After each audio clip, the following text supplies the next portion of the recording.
ছেচল্লিশতম ককবরক দিবস উদযাপন করা হয় আগরতলা রবীন্দ্র শতবার্ষিকী ভবনে। উপস্থিত ছিলেন অর্থমন্ত্রী প্রণজিৎ সিংহ রায় ও বিধায়ক রামপদ জমাতিয়া। এদিন ককবরক দিবস উপলক্ষে সকালে মিছিল বের হয়, পরে রবীন্দ্র শতবার্ষিকী ভবনে মূল অনুষ্ঠানটি হয়। মন্ত্রী অনুষ্ঠান নিয়ে কথা বলতে জানান, এই দিনটি সব অংশের মানুষের জন্য গৌরবের দিন।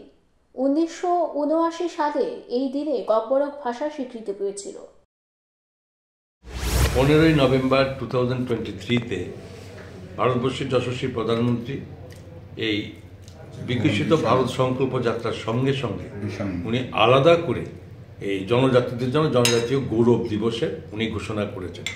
উনি ঘোষণা করার এর সঙ্গে অনেক ধরনের যে ডেভেলপমেন্টের কাজ যাতে জনজাতীয় অংশের মানুষের পায়, স্বাবলম্বী করা তোলা যায়, শিক্ষার ক্ষেত্রে অগ্রাধিকার দেওয়া যায়, স্বাস্থ্য ক্ষেত্রে দেওয়া যায়, এবং রাস্তাঘাট থেকে শুরু করে পানীয় জল, বিদ্যুৎ সব কিছু নিয়ে বিভিন্ন যোজনা করা হয়েছে। ঠিক সেইমভাবে আমাদের রাজ্যে মাননীয় মুখ্যমন্ত্রী প্রফেসর ডক্টর মানিক শাহ মহোদয় সেইভাবেই এই জনজাতিদের জন্য বিভিন্ন স্কিমের মাধ্যমে এডুকেশন, স্পোর্টস থেকে শুরু করে হায়ার এডুকেশনের পড়াশোনা থেকে শুরু করে অনেক পরিকল্পনা যোজনা নিয়েছে।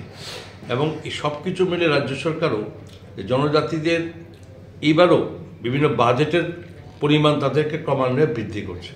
এটাই বারবার বলেছি বাজেট অধিবেশনে যে প্রায় 39% টাকা টোটাল বাজেটে যেখানে জনজাতিদের জন্য এটা বরাদ্দ করা হয়েছে।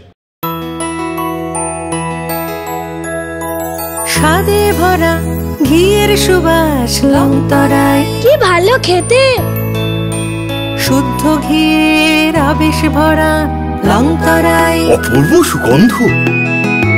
পুষ্টি ভরা ঘিয়ের খাবার, গাওয়া ঘি প্রিয় সবার লংতরায়। একেই বলে বিশুদ্ধ ঘি। বিশুদ্ধ ঘি নাম মনে রেখো লংতরায়। লংতরাই ঘি রোজ খাবারে তোমাকে চাই। লংতরাই, লংতরাই।